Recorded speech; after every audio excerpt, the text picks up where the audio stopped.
Over the course of my last two programs, I've been discussing, firstly, the possible Russian plans for a big offensive, maybe this summer, and also the widespread rumors and claims, mostly, it must be said, coming from Russian sources, that the Ukrainians are planning an offensive of their own.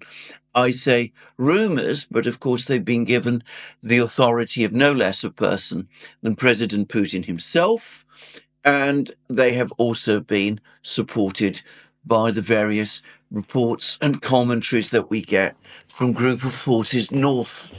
Now, these discussions about offensives and counteroffensives by the Russians and by the Ukrainians have perhaps drawn attention away somewhat from the actual situation on the battlefronts, and it is to that I'm going to initially return in this program. And I'm going to say straight away that we still see the Russians retaining the initiative right across the contact line, including, by the way, in Kharkiv region, a point made by no less a person than the new Russian Defense Minister, Andrei Belousov, in discussions he had with Russian army cadets in the Kremlin just yesterday. So the Russians still retain the initiative, and they are continuing with the process of attrition, or as I'd like to call it, aggressive attrition. And the level of aggressive attrition over the last week, that by Russians' own claims they inflicted on the Ukrainians, was simply appalling. Now, as it often does, the Russian Defense Ministry on Friday published a weekly summary of what had happened on the battlefronts across Ukraine over the previous week.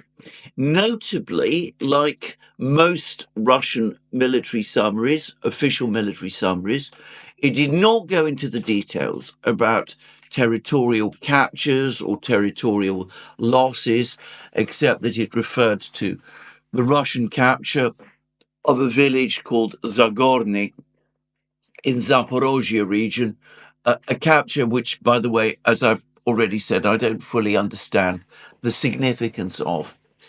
But consider what they say about that topic which they report in the greatest detail. That is Ukrainian losses, both of manpower and equipment. According to the Russian Defense Ministry, last week, 13,740 Ukrainian soldiers were killed or wounded on the line of contact. Now, that, as the Russians themselves have pointed out on several occasions, in fact, no less a person than Putin himself has said this, that does not include Ukrainian soldiers and military personnel who are killed in Russian missile strikes in positions far back behind the line of contact. The Russians acknowledge that they don't have full details about this. But just on the line of contact alone, the Russians say that over the course of the last week, they killed or wounded 13,740 Ukrainian troops. Now, that's a terrifyingly high total. I think it is the highest total that the Russian Defense Ministry has claimed for losses suffered by the Ukrainian military in any single week in the conflict so far. It's higher, for example, than what the Ukrainians were losing, or what the Russians claimed at the time the Ukrainians were losing during Ukraine's disastrous counteroffensive last summer. And this at a time when the Ukrainians are not conducting offensives, when the Russians are attacking them right across the line of contact, but the Russians have not yet launched a big general offensive of their own. The Russians are pushing forward. They're conducting, as I said, aggressive attrition. They're gradually eating away at the Ukrainian lines, gnawing at their lines, as somebody put it. But we haven't yet had a general Russian offensive exploiting the gains that they have achieved in the fighting that has taken place since the Avdiivka offensive began back in October. So despite the fact, as I said, that we are still looking at a situation where it's the Russians advancing but not conducting an offensive, aggressive attrition, according to the Russians, has caused the Ukrainian military to lose 13,740 men, dead and wounded, over the course of a single week. And as I said, this is a rising trend. I can remember how way back a couple of months ago, I was talking about how the Russian Defense Ministry was reporting that the Ukrainians were losing between 5,000 and 7,000 men each week. And that seemed like very high losses. This was at the time of the fighting in Avdiivka at the start of this year. Well, that's now, as I said, increased to more than double that, 13,740.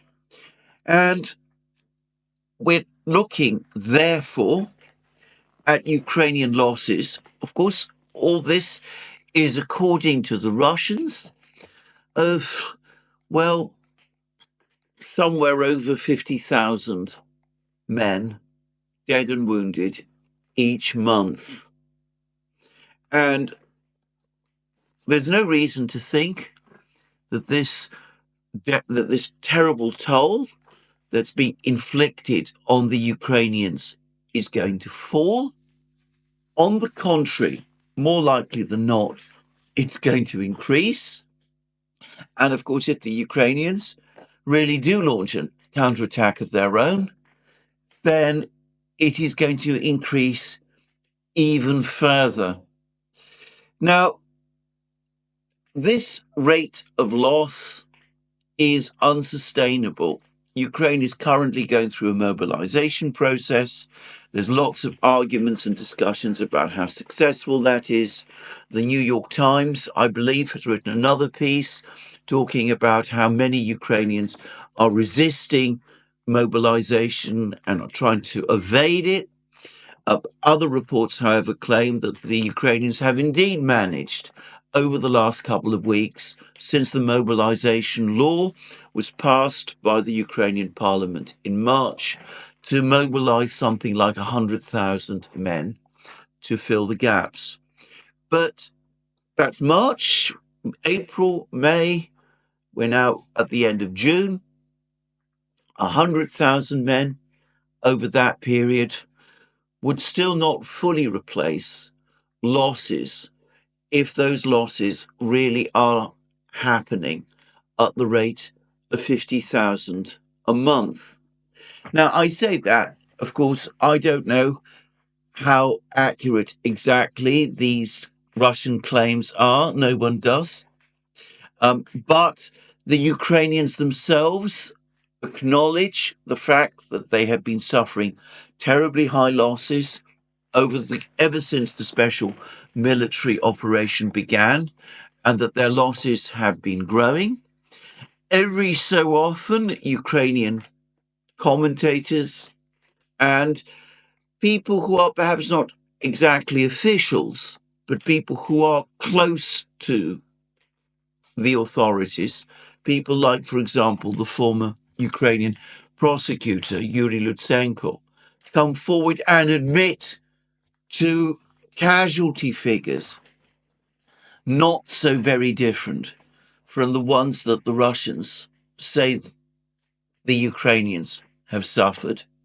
And of course, back in the autumn, there were reports attributed to General Zaluzhny, who was at that time the Ukrainian military chief, that he was seeking 500,000 men from the mobilization in order to replace losses.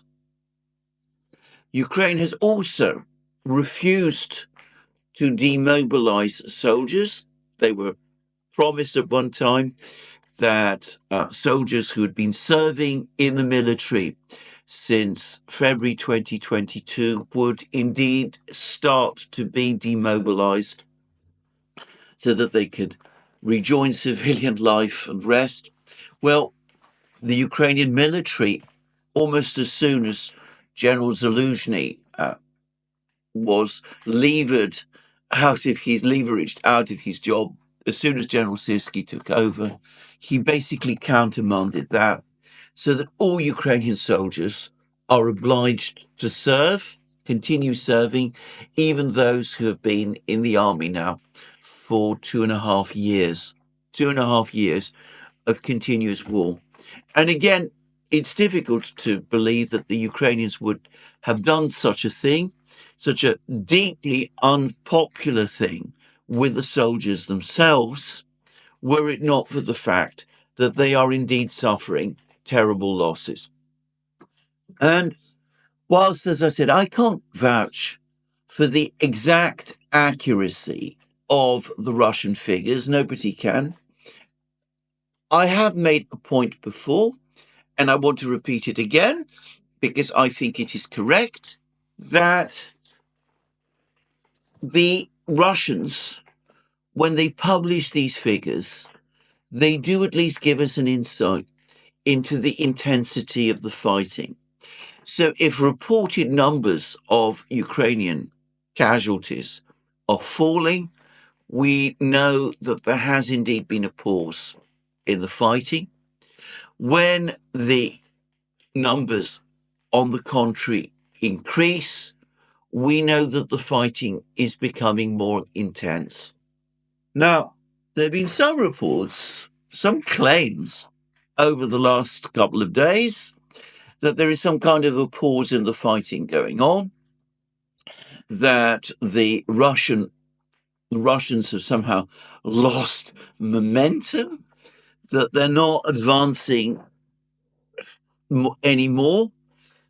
Something, by the way, which, as we will see shortly, is not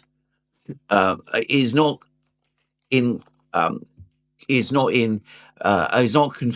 on the contrary, it's contradicted by what is actually the movements on the front lines. But anyway, any idea that there's been some kind of a pause or a reduction of the fighting or a reduction in intensity of the fighting is directly contradicted by these Russian figures. Now, I've not just spoken about the fact that the fighting and the losses, the Ukrainian losses, are very intense. I've also suggested in the past that people are not always necessarily looking at the places where the fighting is taking place and where it is most intense. If you follow comments from Western officials, including, by the way, US Secretary of State Blinken, you would think that it is Kharkiv, the place where the Russian army has crossed the border and has encamped itself outside Lipsy and entrenched itself inside Volchansk. You might think that that is where the worst of the fighting is happening. Well, let's just look at what the Russian casualty totals, Ukrainian casualty totals for last week are actually telling us. They say that over the course of last week, the group of forces north inflicted 1,980 casualties on the Ukrainians. That's in Kharkiv region. But then we come to what's going on in central Donbass, the fighting in central Donbass. And there's three groups of forces, Russian groups of forces, operating in central Donbass. And a group of forces west claims to have inflicted 3,330 casualties on the Ukrainian forces. Group of forces south claim that they have inflicted 4,290 casualties on the Ukrainian forces, and group of forces center claim that they have inflicted 2,530 casualties on the Ukrainian forces, all according to the Russian Ministry of Defense. So the three groups of forces fighting in central Donbass are each claiming that they have inflicted higher losses on the Ukrainians over the past week than group of forces north has done. And the record, by the way, is held by group of forces south.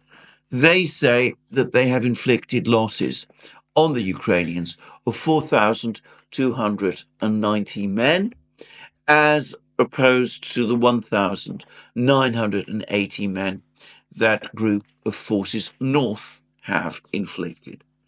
Putin, in those comments that he made, which I discussed yesterday, the comments he made over the course of the press conference in Vietnam, said, in effect, that the fighting in Kharkiv region is a sideshow. He said that it is a tactical battle, not a strategic one. And we can see from where the Russians say that the losses are heaviest, that he is almost certainly right. Now, let's talk about what has been happening, not just over the course of last week, but over the course of the last 24 hours. Now, in this weekly summary that the Russian Defense Ministry publish, they didn't just publish reports about Ukrainian casualty figures on the combat line. They also discussed Russian missile strikes across Ukraine. And they say this: from 15th to 21st June, the armed forces of the Russian Federation carried out 14 group strikes by high-precision air and ground-based weapons, as well as strike drones, which hit depots of military technical equipment, infrastructure of military airfields, electrical substations that supported the work of Ukrainian military hardware enterprises, and training centres for the use of uncrewed surface vehicles. The last, of course, are water drones. The strikes also hit deployment areas of nationalist groups and foreign mercenaries. So they confirmed that military strikes, missile and drone strikes, took place right across Ukraine. And they've given us a list of targets, and note that most of these targets that they've listed appear to be military installations, depots, training centres, that sort of thing, airfields. But note also the reference to attacks on electrical substations that supported the work of Ukrainian military hardware exercises. And last night, the Russians carried out another massive missile strike, drone and missile strike across Ukraine. And it was, in fact, the electrical substations that were the main target. Now, these electrical substations are the substations which transfer electricity from the power stations. And by the way, the electricity that is now increasingly imported from Europe, that transfer them through the electric lines to the customers. Now, the Russians, over the course of the spring and summer, have launched a devastating offensive against the Ukrainian energy system. This is an offensive on a far bigger scale and far more methodical than anything that they did over the course of the winter of 2022-2023, when they first launched their strikes against the Ukrainian energy system. Over the course of those strikes in 2022-2023, the Russians avoided attacking the power stations themselves. This time, over the last few months, the Russians have indeed attacked the power stations and the energy generating facilities across Ukraine. And we understand that the thermal power stations, the power stations that work on coal and gas and oil, have been almost entirely destroyed. The Russians have also destroyed the bulk, perhaps the entirety, of Ukraine's hydroelectric stations, which, by the way, provided a significant part of the electric power that the Ukrainian energy system uses. What are left are Ukraine's nuclear power stations, and the Russians have given concrete undertakings, not just to the international community, but perhaps most specifically to their allies, to their friends in China and elsewhere, that they will not directly attack Ukrainian nuclear power stations for the obvious reasons that they do not want to create a nuclear accident. So Ukraine still produces electric power from its nuclear power stations, and it supplements the electric power it produces from its nuclear power stations by imports of electricity from the European Union. Now, I've seen some absolutely astonishing figures as to the extent of the collapse in output of the Ukrainian electrical system. By some reports that I've seen, Ukraine is now producing, as it's almost exclusively now, from its nuclear power stations, less than a fifth of the electric power that it produced when it gained its independence from the Soviet Union in 1991. The Ukrainian power system has quietly and steadily declined since then. It lost significant power stations in the Donbass in 2014, and it also lost the Zaporozhye nuclear power plant and other energy producing facilities in Zaporozhye and Kherson region in the fighting in 2022. But apparently something like half of the system remained still operating as of the autumn of 2022, which was basically just about enough to maintain Ukraine's needs. Now, less than 40% of that remains, and that is entirely provided by the nuclear power stations. Now, of course, there has been a massive collapse in Ukraine's industrial output over this period. The Ukrainian economy has significantly contracted in real terms, though getting Western officials and Ukrainian officials to admit that fact is something that is all but impossible.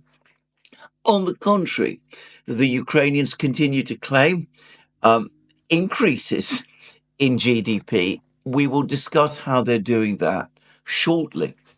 But the reality is that the real economy in Ukraine has been contracting under the pressure of the war. So the result is that energy use in Ukraine has fallen steeply. But with the thermal power stations and the hydroelectric stations no longer functioning, what is being produced is no longer enough, even for the depleted consumption that Ukraine still has. So that's why they're having to import electricity from Europe.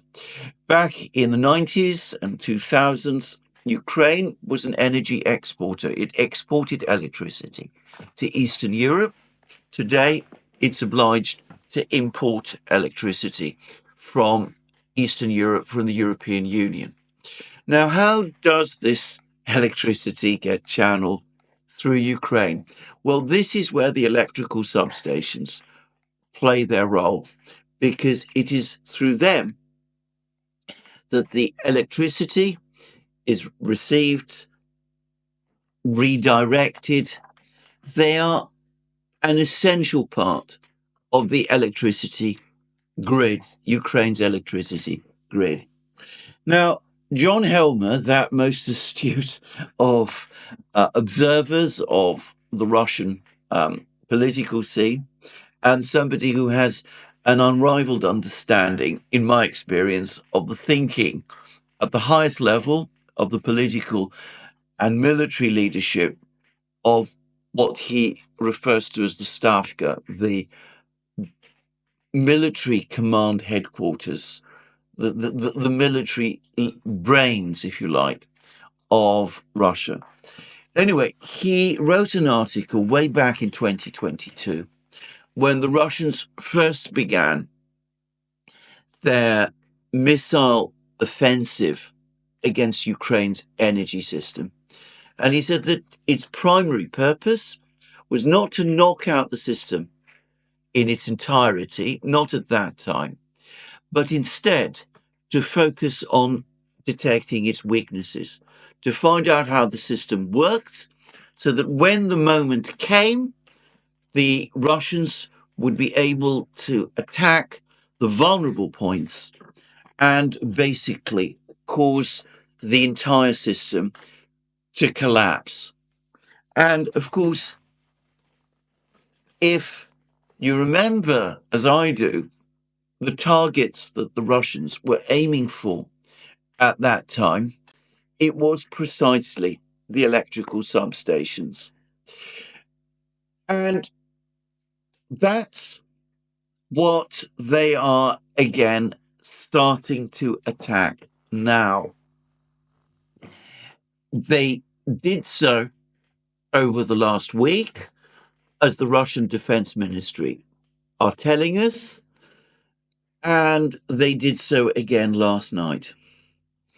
Now, the point is that without the power stations working, and if the electrical substations are also destroyed and knocked out, then there is no mechanism for distributing electrical power across Ukraine. Now, the electrical system in Ukraine still has reserves of resiliency. Electrical substations can be repaired much faster than power stations can. But of course, it is becoming more difficult all the time. And at the moment, the demands on the power system are probably their lowest level over the course of the year, because we're in summer, temperatures are relatively high. That means that there's less need for power to keep homes warm across Ukraine. But of course, as winter approaches, with the power stations gone and the substations damaged, and with the Russians now probably having a very clear idea of where the substations are located and how they work and what the interfaces between the system are. Well, as winter approaches, the prospects that the Ukrainian people face are starting to look exceptionally grim. Now, the Russians, of course, are very careful to justify these attacks. They previously said, when they started the special military operation, that they would not attack civilian infrastructure. And to some extent, they abided by that injunction, which they gave to themselves quite well, especially in the first few months. But also, they have to take into account that attacks on facilities that might inflict terrible harm on a civilian population, that can be considered a war crime. Now, they are justifying these attacks basically on two grounds. Firstly, they're saying that the electrical substations support the work of Ukraine's military hardware establishments. The Ukrainian military industrial complex, obviously, is a major user of electric power. And so the Russians say that since it's part of the military industrial complex, it's largely the military industrial complex that relies on the electricity provided by the substations. The substations are a legitimate target. Now, Western governments in the various bombing wars that they've conducted at various times against Yugoslavia, Iraq, other places, well, they've justified attacks on power stations and energy producing and distributing facilities in the same sort of terms. So the Russians probably feel that on that, they are on reasonably secure ground. The Russians also have said in the past, though not interestingly in this particular Ministry of Defense report that I've just been discussing, that the attacks on the energy facilities in Ukraine are retaliation for Ukrainian attacks on the Russian oil and gas complex, the attacks by the Ukrainians on Russian refineries. Now, you can be deeply cynical or skeptical about these Russian claims. To a certain extent, I am. The attacks on the refineries, I've already discussed them. I've said that they're essentially pinpricks, despite some claims that you occasionally see to the contrary and some overheated rhetoric that takes place. And as for Ukraine having a genuinely functional and fully operational military industrial complex by this stage in the war, with Russian missile strikes on Ukrainian defense establishments taking place, well, pretty much every day now. Well, again, I think that this is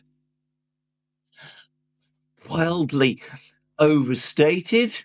I have no doubt that Ukraine still has factories that function up to a certain point.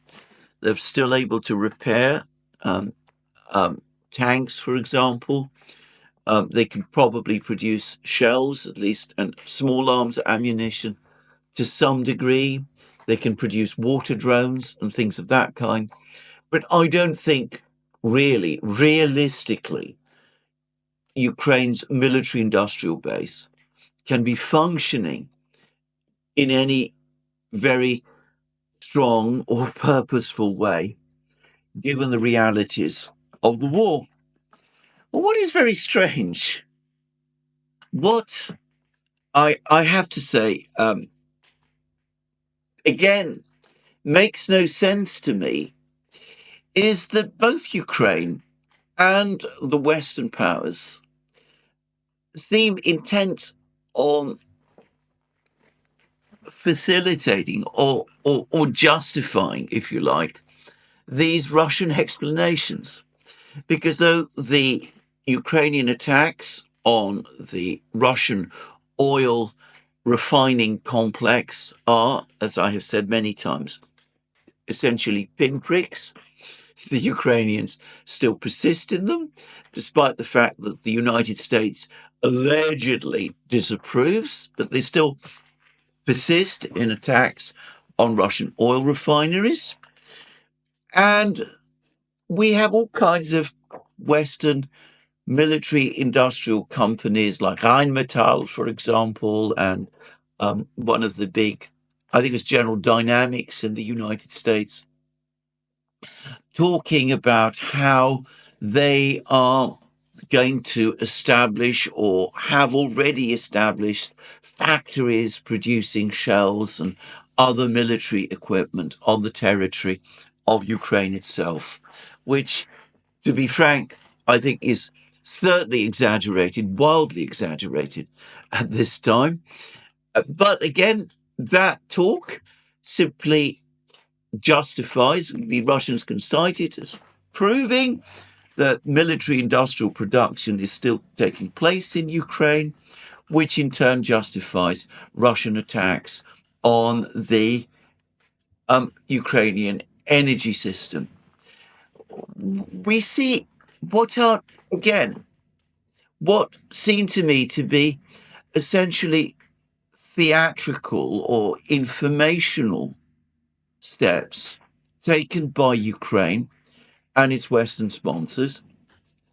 The attacks on the refineries, the talk about building up Ukraine's military industrial base, which in fact have consequences for Ukraine that are overwhelmingly negative, in that they enable the Russians to justify their missile offensive on Ukraine's energy system, which is absolutely devastating in ways that the attacks on the refineries, for example, the Ukrainian attacks on the Russian refineries, are not.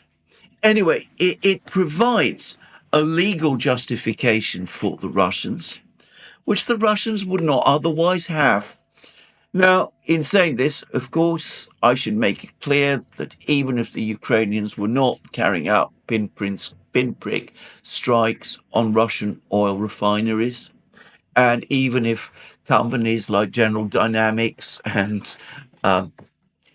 Rheinmetall were not telling us stories about setting up military industrial production factories and facilities in Ukraine itself, most probably because it's part of their overall plan, the Russians would still be conducting strikes on Ukrainian energy facilities in the way that they are. But I still find it strange. I still find it bizarre that, as I said, for relatively trivial informational gains, both the Ukrainians and the Western powers are providing the Russians with excuses to justify that which they do. Anyway, that's their concern, but it perhaps shows once more the extent to which the informational part of the war, not just for the Ukrainians, but for the West, has a tendency to become dominant.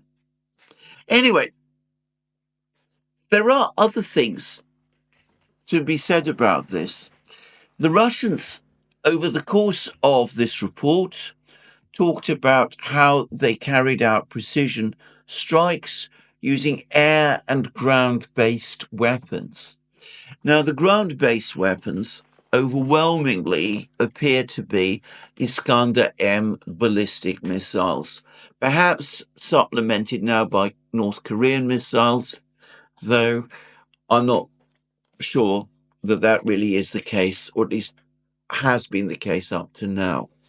Now, the interesting thing about the Iskander-M is that the Ukrainians themselves admit that they can't intercept it, that none of the air defense systems that Ukraine has, not the Patriots, not the Iris-Ts, not the NASAMS, none of them are able to intercept the Iskander-M, which is in effect, or operates in some ways, rather like a hypersonic missile, but which is also capable of complex maneuvers whilst in flight, which makes interception extremely difficult and all but impossible for the air defenses that Ukraine is currently in possession of. Now, compare that with the ATACMS, about which we hear so much. There have been some attempts to talk up the ATACMS, but the reality is that the Russians do seem to be very successful in intercepting the ATACMS, which is, after all, a relatively old technology system. I understand it was designed and developed in the 1970s and entered production and service with the United States military in the 1980s. The Iskander-M, by contrast, is a much more advanced missile. And the Russians are able to use it and are using it every day across the battlefronts, perhaps on a even more regular basis than Ukraine is using its ATACMS missiles. After all, Russia produces its Iskander-Ms, and it uses them to deadly effect, whereas, as we see when Ukraine launches its ATACMS, perhaps 1 out of 10 will manage to penetrate the Russian air defense system, and it's becoming probably increasingly difficult even for that limited number of ATACMS missiles to achieve that. Now,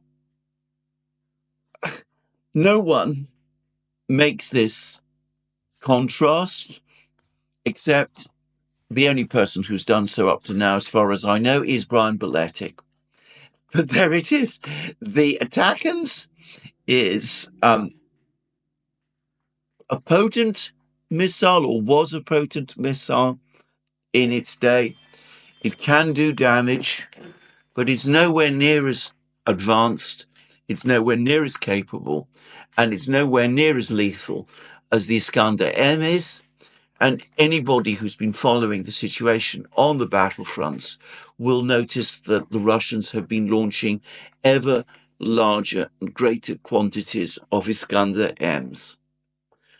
The ground missile war, the war with ground missiles, is also tilting in Russia's favor. The Storm Shadows and the ATACMS are not able to make up the difference.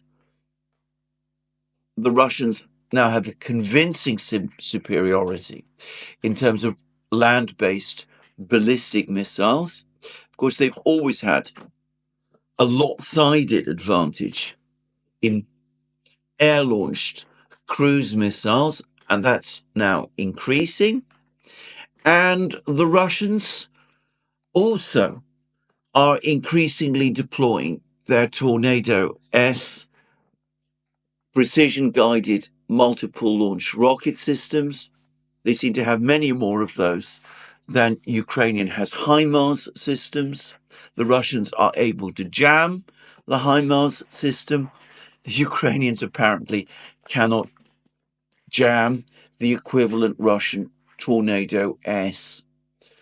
The technological advantages that many people in the West assume the West has provided Ukraine on examination don't really exist. Just saying. So we now have a new Russian system which has just entered into the battle. And in Kharkiv region, in northern Kharkiv region, where the fighting between group of forces north and the Ukrainians is taking place, the Russians have now unveiled and used the giant FAB 3000 bomb. Now, this bomb weighs 3 tons and it has a warhead. It carries rather explosives, 1,600 kilos of explosive, 1.6 tons of explosive. It is a massive bomb. And I won't say that it's the biggest bomb around. The Russians have 9-ton bombs. And of course, the United States also has enormous bombs as well, much bigger than the FAB 3000. But I believe I'm right in saying that in terms of tactical bombs, bombs that can be dropped by tactical aircraft, fighter bombers, the FAB 3000 is the biggest and perhaps the biggest that there can be. That tactical aircraft like the Sukhoi 34 would not be able to carry heavier bombs than this. Now, it's assumed that the launch aircraft for these bombs is the Sukhoi 34, and it's also assumed that the Sukhoi 34 will have to carry specifically, designed systems to be able to carry a bomb of this weight. It's important to say, however, that if the Sukhoi 34 is operating with one FAB 3000 as opposed to, say, 2 FAB 1500s, then the overall weight that it is carrying is not going to be greater, and presumably that means that its flight characteristics are not going to be less than they would be if it were carrying FAB 1500s. Now, this is a massive bomb, nonetheless, the FAB 3000, and it's a very heavy bomb. And of course, that does affect the way that it operates. It probably cannot be launched from the distance that the FAB 500s and FAB 250s and even FAB 1500s are launched from. So an aircraft that drops it has to come closer to its target, and that means that potentially it might risk coming within range of Ukrainian air defenses, especially long-range air defenses like the Patriots. So it has to be used in an environment where the Russians are confident that they have suppressed the long-range air defenses. That's one thing. The second is that it's probably not the best bomb to use against more elaborate defenses. Since you can only drop one, you have to basically select a single target. And we've had an explanation from a Russian source as to its probable use. And the source in question is a gentleman called Igor Korochenko. He's editor-in-chief of National Defense magazine. This is presumably a Russian military magazine. Russia has its military media, just as the United States does. Anyway, Mr. Korochenko has been interviewed by the TASS news agency, and he's TASS reports him as saying this: Russia's first successful use of a FAB 3000 glide bomb weighing over 3 metric tons indicates that Russian troops should scale up the use of this munition against key Ukrainian army sites, military expert, editor-in-chief at the National Defense magazine Igor Korochenko told TASS. Russian defense circles told TASS on June 20th that Russian troops had employed for the first time a FAB 3000 heavy-duty glide bomb in the Kharkiv direction during the special military operation in Ukraine. And then we have a quote from Korochenko: considering a substantial strike effect of this munition, its use can be recognized as successful. Further on, it is necessary to scale up its use against key infrastructure facilities of the Ukrainian armed forces to provide for the successful advance. Note those words, key infrastructure facilities. And then TASS quotes Korochenko as saying, this munition is primarily intended to break Ukrainian army defensive fortifications at the engagement line and wipe out enemy strongholds and communication centers. Note again the word communication centers. So it's basically designed to destroy fortifications, heavy fortifications, the sort of massive concrete bunkers and heavy industrial buildings that the Ukrainians use as fortifications along the line of contact. Places like the industrial plants at Azovstal, in Mariupol, the aggregate factory in Volchansk, the coke plant in Avdiivka, places like that. It can be used against them to break defenses. And in fact, the photos that we've seen of these massive bombs seem to be directed specifically against large Ukrainian buildings. And note again the references to key infrastructure facilities and communications centers. Bridges, perhaps the Dnieper bridges.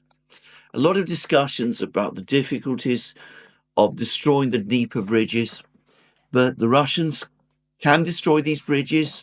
Their Kinzhal missiles and their Kh-22-32 missiles can probably destroy these bridges.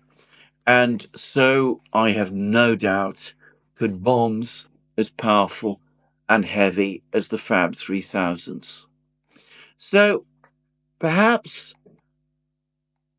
all of this pointing towards the offensive that's coming, the electricity substations knocked out, the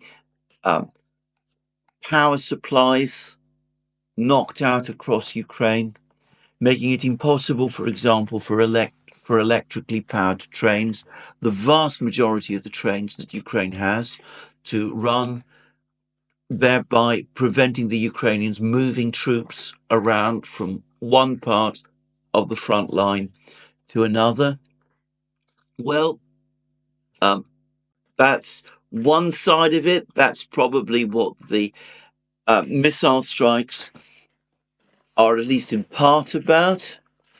But also with the steady depletion of the Ukrainian air defenses, which we're going to come to in a moment, more prospects for the Russian Air Force. They can approach, perhaps with greater confidence, Ukrainian targets more closely. They can drop these massive bombs on the Ukrainian fortifications, the heavy fortifications, and they can also start perhaps attacking the bridges over the Dnieper, other bridges as well, affecting Ukrainian communications transport links even more. All of that possibly preparing for some big offensive that the Russians might be planning. Perhaps for later this summer, perhaps for early autumn, we shall see.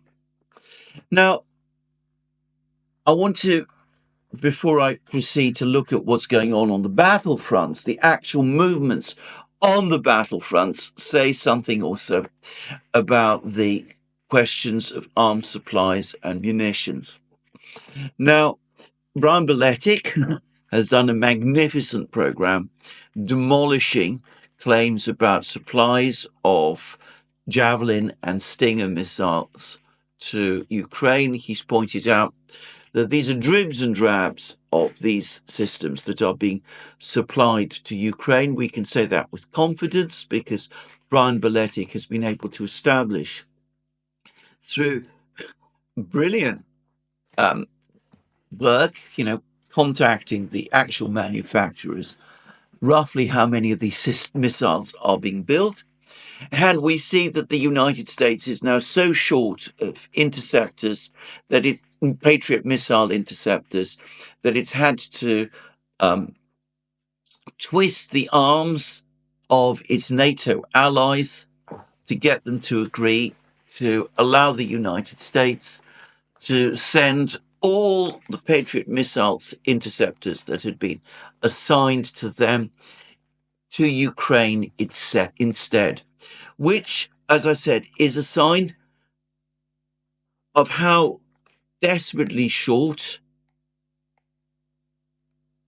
the number of Patriot missile interceptors is becoming, that the United States simply cannot keep up with demands.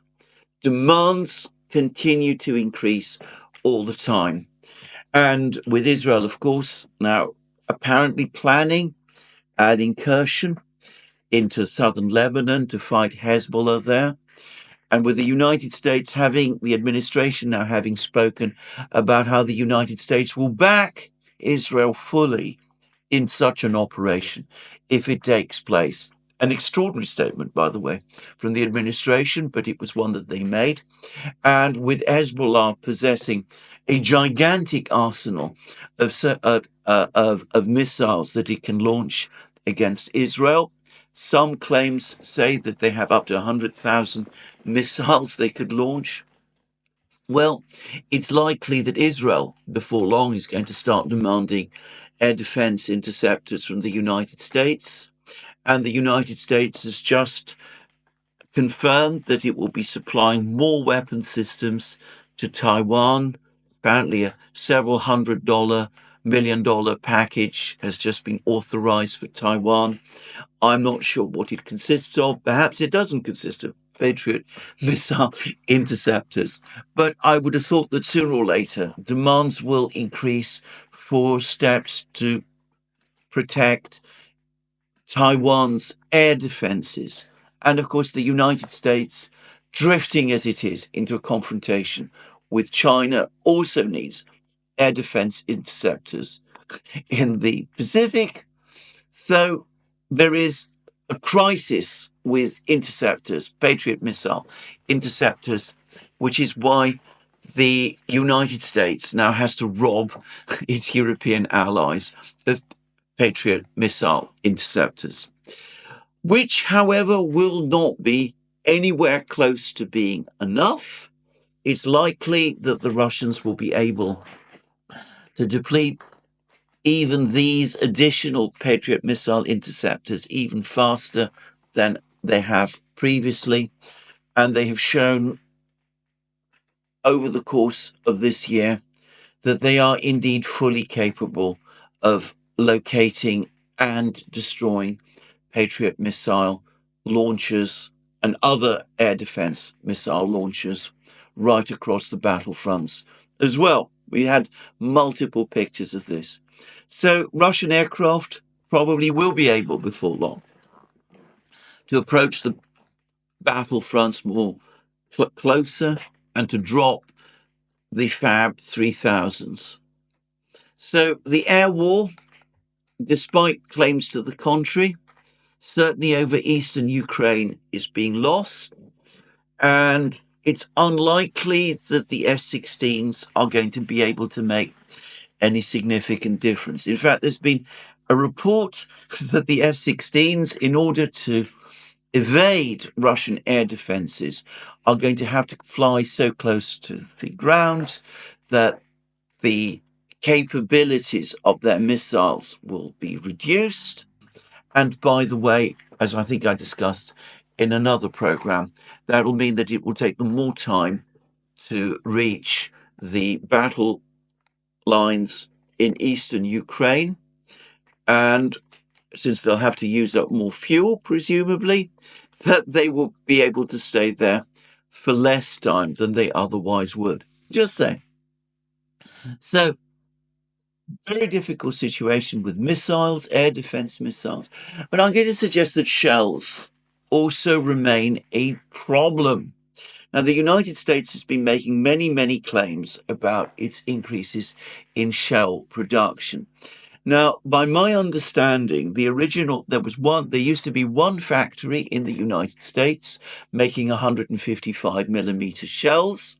At the time when the special military operation was launched, it was producing 14,155 millimeter shells a month, which was perhaps 3 days of use for the Ukrainian military. Now, that factory has apparently increased production. There's conflicting reports about the extent to which it's managed to do that. Some reports say 28,000, some say 36 or 38,000. I'm going to guess that the maximum output of 155 millimeter shells of this factory in any one month is probably no more than 38,000. I suspect that there are limits beyond which this factory cannot go, and that is the furthest that it realistically can. There's another factory which has apparently been built, and that apparently is slated to be able to produce around 30,000 shells a month, though it is probably going to take it a fair amount of time before it reaches that total. Bear in mind that the machine tools apparently have all been imported. I've heard it suggested that they've been imported from Turkey. Time will be needed to train a workforce to be able to operate these machine tools and to assemble the shells. That will probably take time too. It's probably going to take at least a year, possibly more, to reach 30,000 production of 30,000 shells. I've seen it suggested that by 2025, the United States might have increased production of shells to around 800,000 155 millimeter shells a year. That might be achievable, would just be achievable, if both of these factories were operating at full capacity at the very limit of their abilities. That might not happen. It might be difficult for the original factory to sustain production at a rate of 36 to 38,000 rounds a month, and it may take longer than the Americans expect for the new factory to reach production of 30,000 shells a month. But 800,000 shells a year certainly is a lot more shells than the United States was producing in 2022. But it's not going to be anywhere near enough. The Russians are producing, by most reports, around 4.5 million shells today. They're still expanding their production. They have trained, skilled workers in abundance. Russia still has those industrial skills. So it's likely that shell production in Russia is going to increase.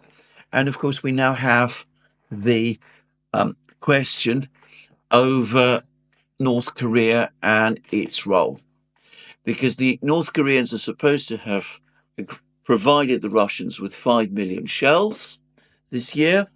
Perhaps they have, perhaps they haven't, who knows?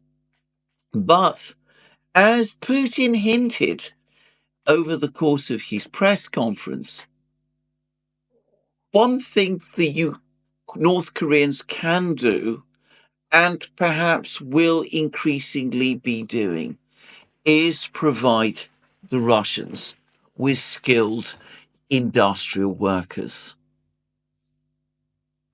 In fact, North Korea almost certainly has an oversupply, a substantial oversupply of these.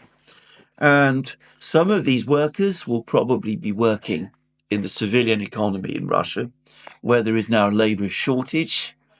But some of them might also start working in munitions production.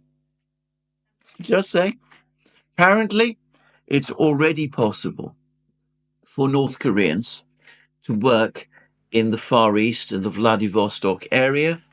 Apparently, already regulations have been eased to allow them to do that. And it's likely that more of them will be working in Russia as well, across the rest of Russia as well. So it's likely that even as US production increases 800,000 shells, the state of European production is even more of a mystery, but I believe, despite claims to the contrary, that it is significantly below American production. Well, even as the United States and the Europeans increase their production of shells, it's almost certain, it's almost baked in the cake, if you will, that Russian production is going to increase at an even faster rate, despite the fact that there is already a massive mismatch in production totals. So, again, we can see once more how the balance continues to shift. And it could be that this Russian offensive, when it comes this year, if it does come this year, will be the decisive event, and the Russians won't need all that additional production of shells. But it's a fundamental fallacy to think that the longer the war goes on for, the better Ukraine's position is going to be. On the contrary, the trends overwhelmingly are working against Ukraine.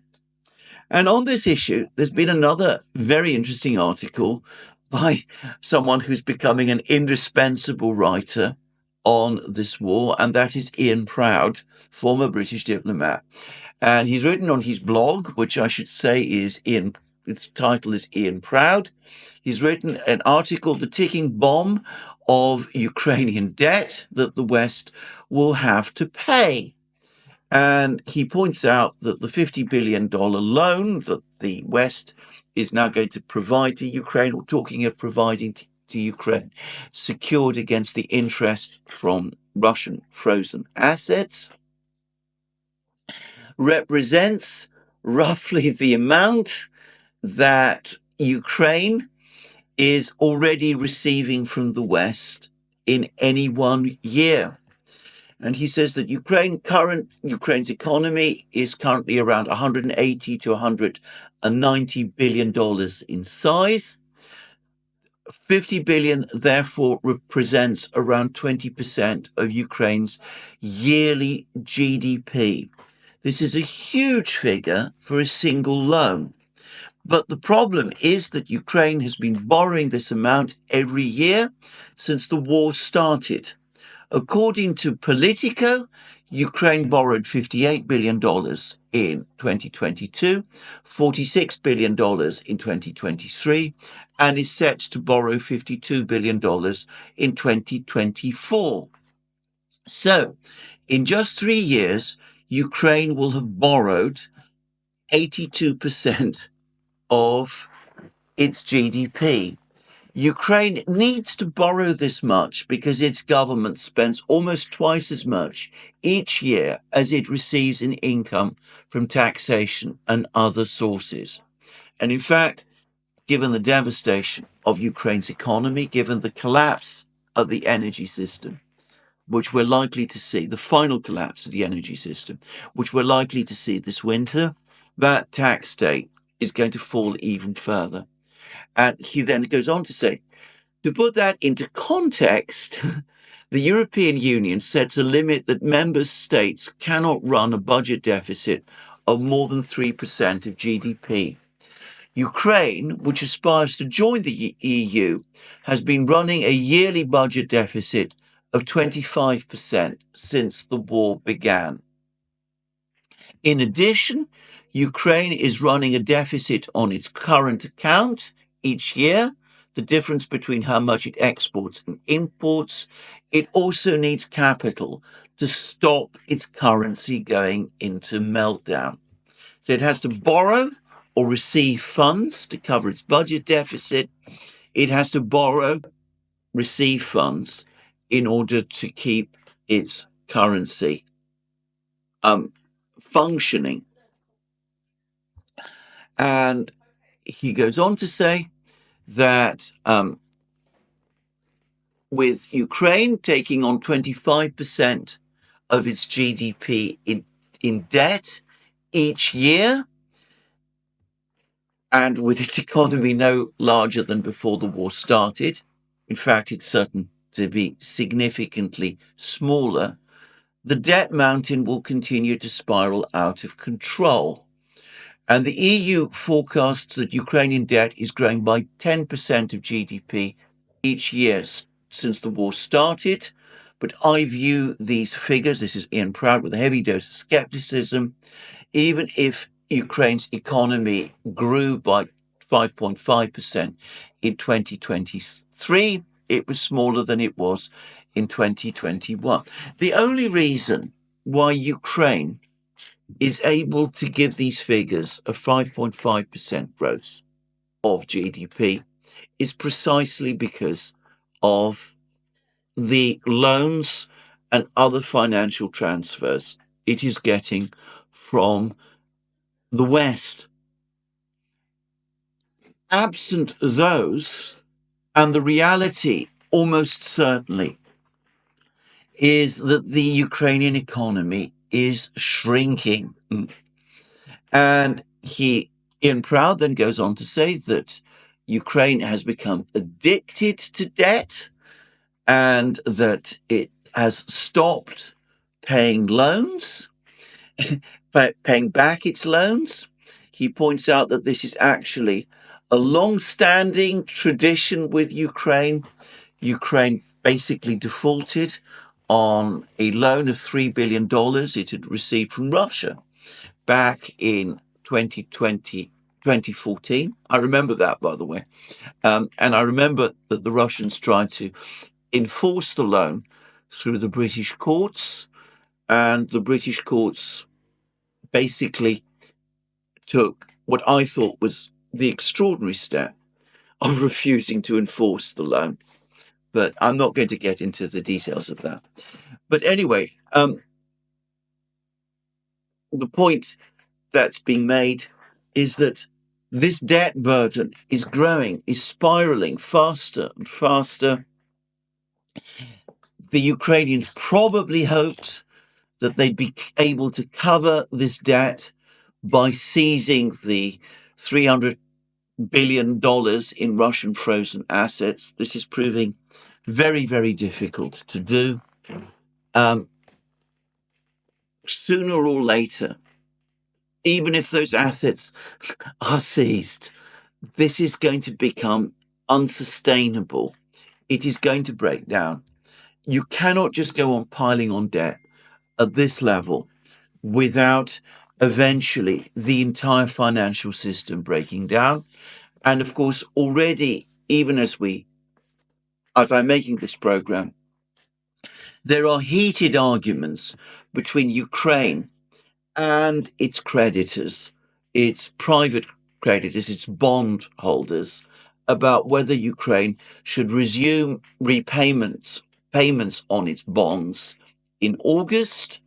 It's apparently holding out for massive haircuts, which the bondholders are refusing to, are for the moment resisting agreeing to. But sooner or later, the bondholders are going to start to conclude that they're never going to be repaid and trust is going to be lost, and we're likely going to see the first intimations of default. Now, none of this is going to happen for soon. For the moment, support for Ukraine continues to come, but it cannot continue at this rate indefinitely, even if Ukraine does ultimately get its hands on these frozen Russian assets. The West cannot go on bankrolling Ukraine at the rate that it is doing. It is now starting to become a political issue in Europe. It was apparently so during the European Parliament elections in Germany and France, and Nigel Farage in Britain has just brought up the question of the origins of the Ukraine war over the course of the British general election.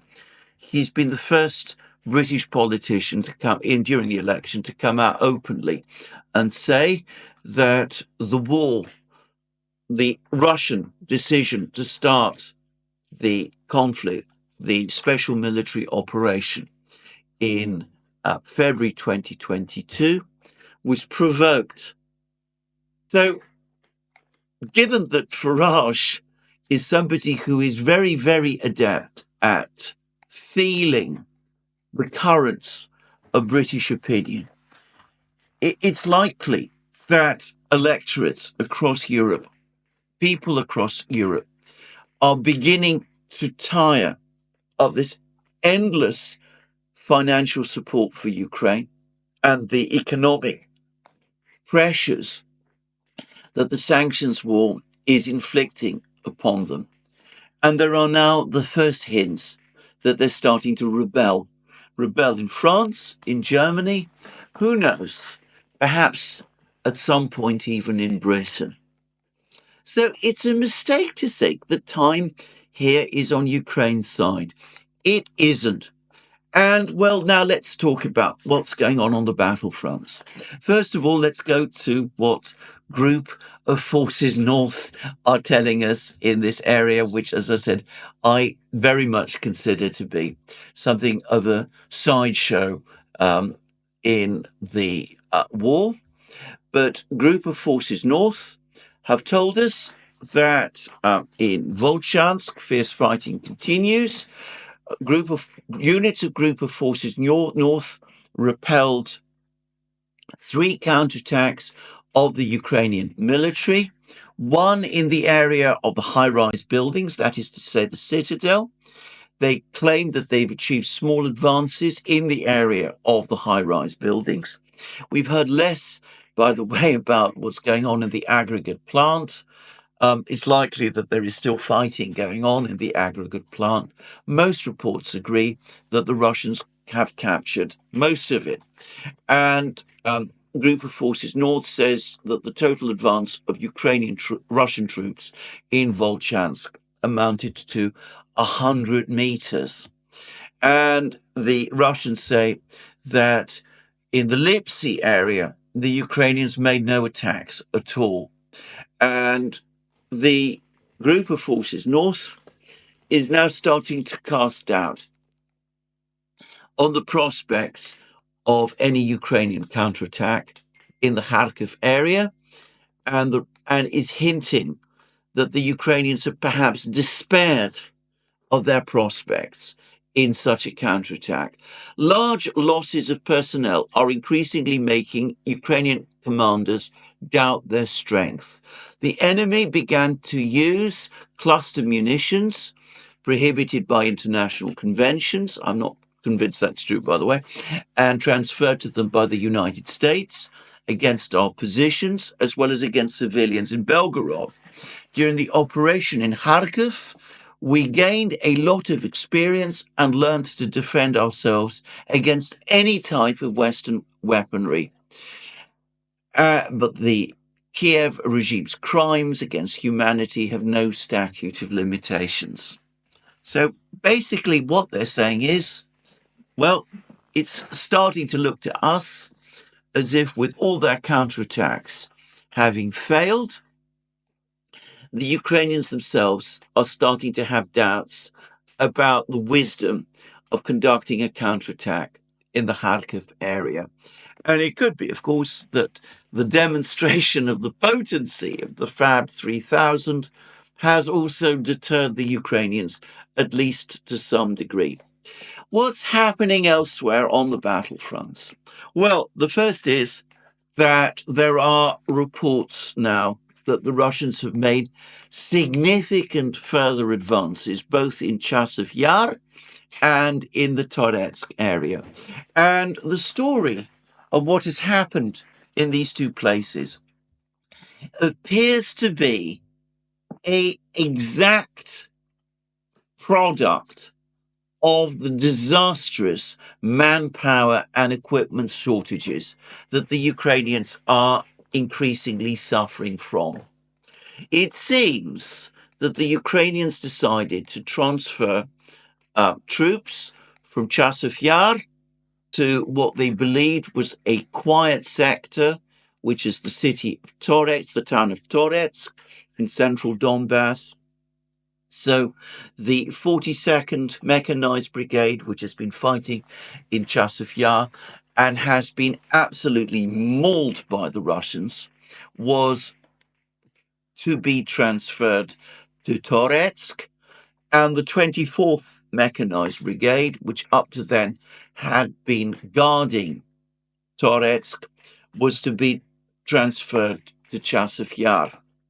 The Russians got wind of the fact that these two units were swapping places.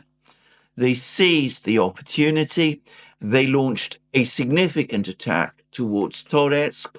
They've now captured a village, which is actually, from what the map that I can see, an outer suburb of Toretsk, a village called Shuma. They're now on the edge of New York, another village which forms part of the Toretsk conurbation. It looks like they're about to break into Toretsk itself, or have reached Toretsk itself. And in the meantime, this attempt by the Ukrainians to rotate troops from one part of the battlefront to another created a gap in Chasiv Yar, and it looks as if the Russians there, the 98th Airborne Division, seized again the opportunity to capture a large area, a large forested and area to the south of the village of Kalinova, which they are also in the process of capturing, which has significantly increased the area that the Russians control on the east bank of the aqueduct and to the north of the micro-district. And it seems also as if the 24th Mechanized Brigade, having arrived in the area, despite the fact that it's fresh, it apparently includes large numbers of recently called up reservists. It's apparently found it impossible to withstand the pressure that the Russians in Chasiv Yar are placing upon it. So, not perhaps a disaster for the Ukrainians in Toretsk or Chasiv Yar, but another sign of how aggressive attrition is working, how the Russians are able to gain ground even as they exert this pressure on the Ukrainians all the time. And in the area where perhaps the battle, the big Russian offensive, is going to come, we now have further confirmation that the Russians are now pushing north from Novo Alexandrovka and Arkhangelsk towards this key road, the one that provides the supplies, the Ukrainian supplies from Pokrovsk in the west to Konstantinovka, Chasiv Yar, and Toretsk further east. And there's been sightings now, filmed sightings, of the Russian troops basically closing in on this village of Kalinovka, north of Arkhangelskoye. It does look as if the Russians are now seriously approaching this village, as it seems that they have successfully, or are close to successfully, clearing the Ukrainians from the villages to the west, places like Sokol, Yevgenia, another village called Progress, and also further south, Karlovka, of which the Russians now claim that they control more than 50% of that particular village. So it's not true that the Russians aren't advancing. They appear to be advancing, according to Group of Forces North, in Volchansk itself. This is a grinding battle that is taking place there. Perhaps before long, we're going to see the FAB 3000s used in Volchansk itself.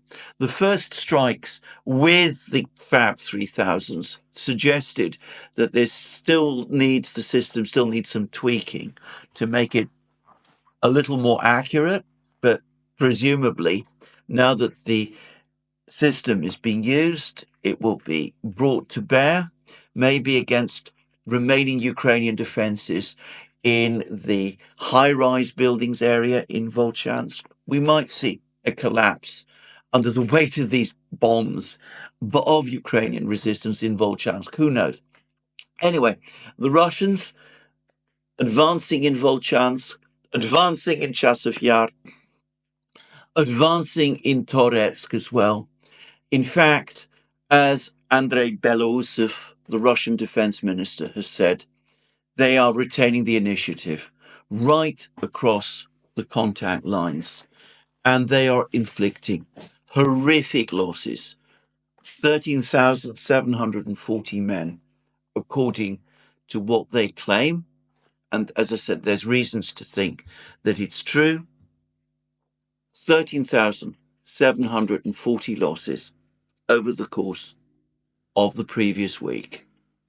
Aggressive attrition grinds on, and there is nothing short of a decision to begin negotiations and to seek peace that can change either it or the course of this war. Well, this is where I finish my program today. More from me soon. Let me remind you again that you can find all our programs on our various platforms, Locals, Rumble, and X. Don't forget that you can support our work via Patreon and Subscribestar. You can also check out our shop. Some of you, no doubt, are following the football. If so, well, you can buy all our shirts, football 24 shirts. This one, for example, but lots of others as well. You can see the whole range. And last but not least, if you've liked this program, please remember to tick the like button and to check your subscription to this channel. Thank you again. More from me soon. This is where it ends. Have a very good day.